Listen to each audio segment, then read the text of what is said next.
When adversity becomes alchemy, the revolutionary rise of Black women entrepreneurs.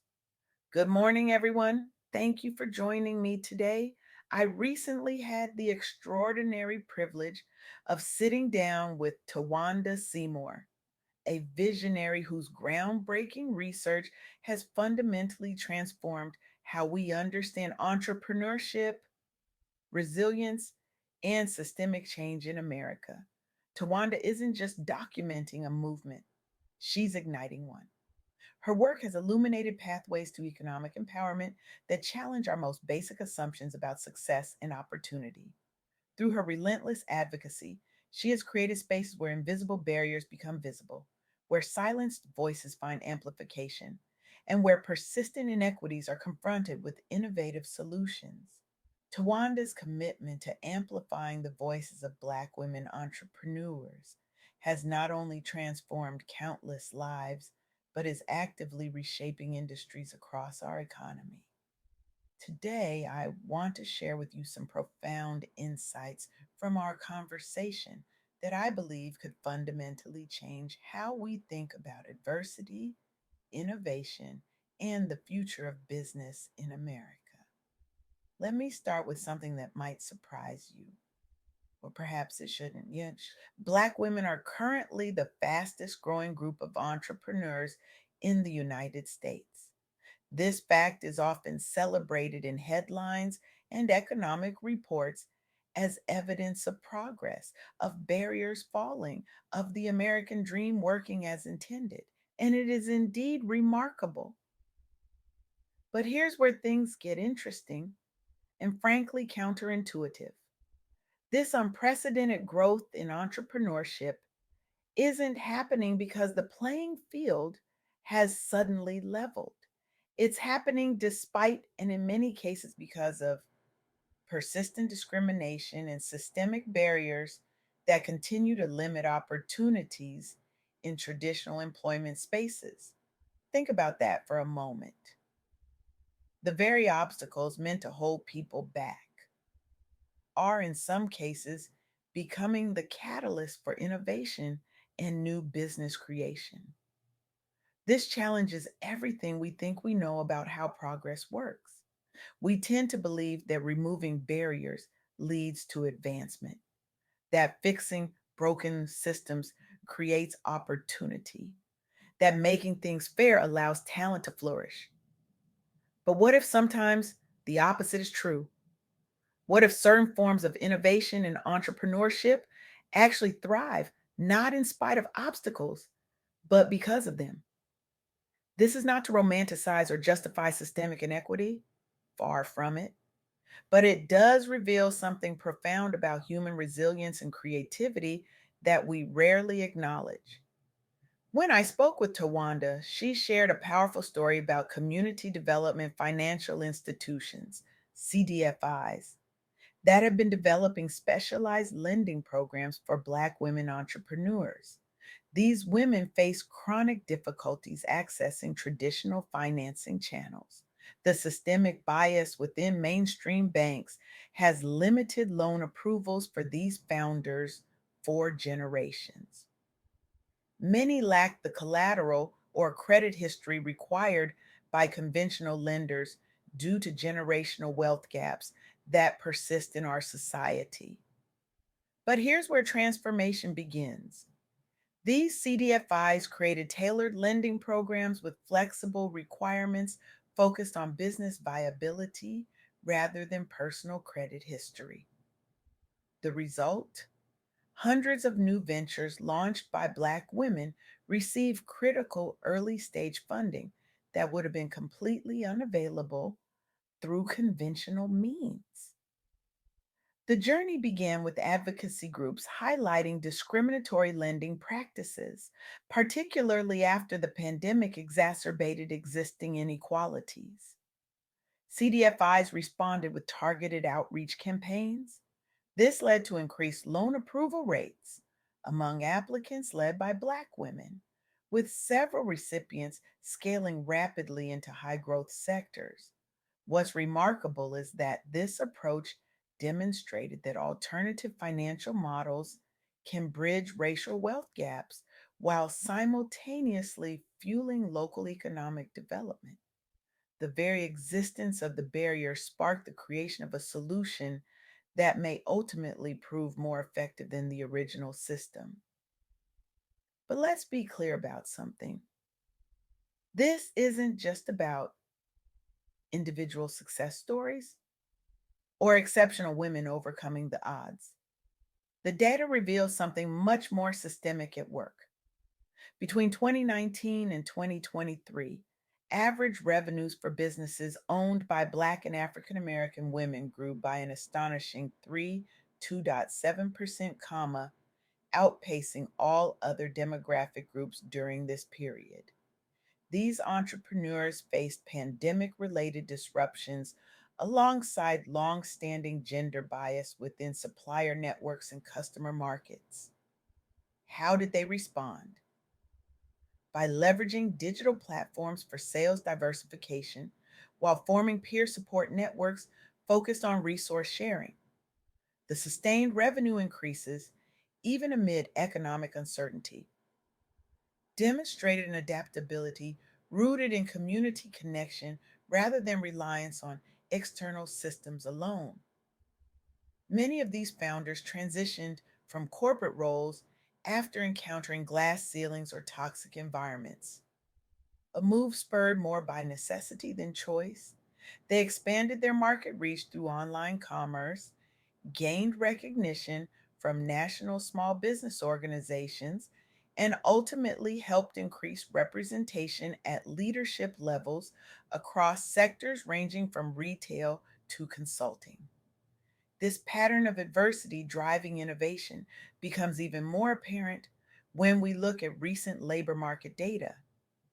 In April 2025 alone, over 106,000 jobs were lost among working age Black women, a setback starkly contrasting with overall labor market gains nationwide during the same month.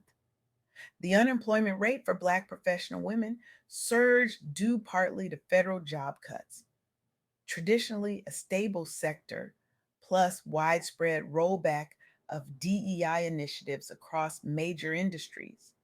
Many pivoted toward entrepreneurship out of necessity, launching consulting firms or service based companies, leveraging their expertise outside exclusionary corporate structures. Despite rising unemployment figures in the short term, there was a parallel uptick in new business registrations led by recently displaced professionals who use layoffs as launch pads rather than endpoints. Several individuals cited repeated career stagnation despite impressive credentials, a recurring theme that prompted collective action via networking events aimed at supporting transitions into self employment. What emerged was a support ecosystem specifically tailored for newly self employed professionals, contributing resources otherwise lacking post layoff, such as mentorship programs and skill sharing networks. This wave of necessity driven entrepreneurship underscored how adversity can catalyze innovation when institutional doors close, and why sustained policy attention remains essential. Now, I want to be absolutely clear about something. Celebrating this resilience and innovation does not mean accepting or justifying the barriers that made it necessary. The fact that Black women entrepreneurs have found ways to thrive despite systemic obstacles doesn't make those obstacles acceptable or fair. But it does reveal something profound about human potential that we rarely acknowledge in our conversations about equity and opportunity. When we talk about creating a more just and equitable society, we often focus exclusively on removing barriers, as we should. But what Tawanda's research reveals is that we must simultaneously recognize and support the unique forms of innovation, community building, and problem solving that emerge from communities that have faced historical exclusion. These aren't just inspiring stories of individual triumph. They represent alternative models of business development, leadership, and community wealth building that might actually be more sustainable, more innovative, and more humane than the systems they're disrupting. The increasing success of Black women owned businesses isn't just about individual wins, it's reshaping entire industries by fostering collaboration, innovation, and community uplift for future generations. These entrepreneurs aren't just building businesses, they're creating entirely new paradigms for what success can look like. This brings me to three key insights from my conversation with Tawanda that I believe have the power to transform how we think about entrepreneurship, innovation, and systemic change. First, Black women are driving entrepreneurial growth at unprecedented rates. But their achievements often come as a response to persistent barriers such as limited access to capital and workplace discrimination. This challenges our fundamental assumptions about how progress happens. Second, systemic inequities, including disparities in job loss rates, funding access, and DEI rollbacks, continue to disproportionately impact Black professional women even as they break new ground in business ownership. The playing field isn't leveling, the players are just getting more creative and resilient. Third, and perhaps most importantly, the success of these businesses is creating ripple effects throughout communities and across generations. These aren't just individual success stories, they're the building blocks of a new economic paradigm. As Tawanda eloquently put it during our conversation, when a Black woman builds a business, she rarely builds it for herself alone. She builds it for her community, for the next generation, for everyone who was told they couldn't.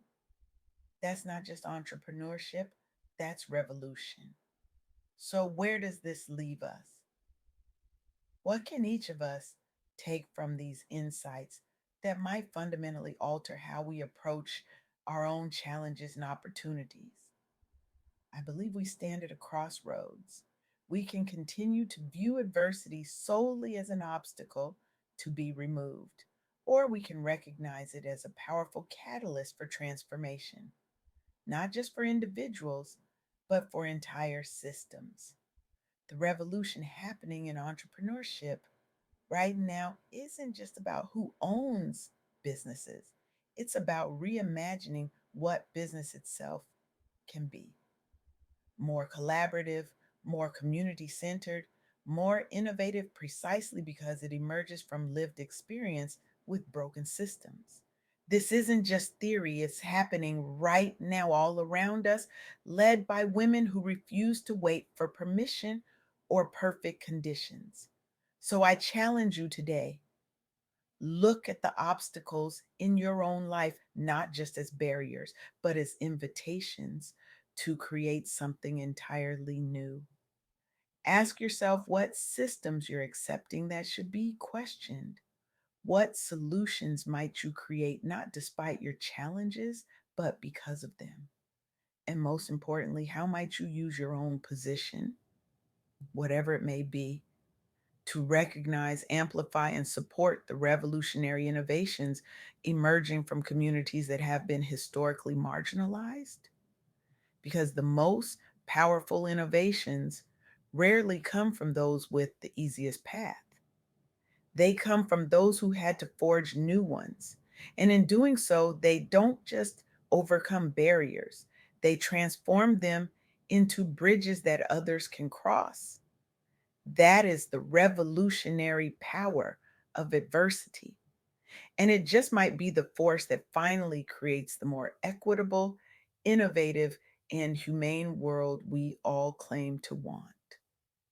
Thank you.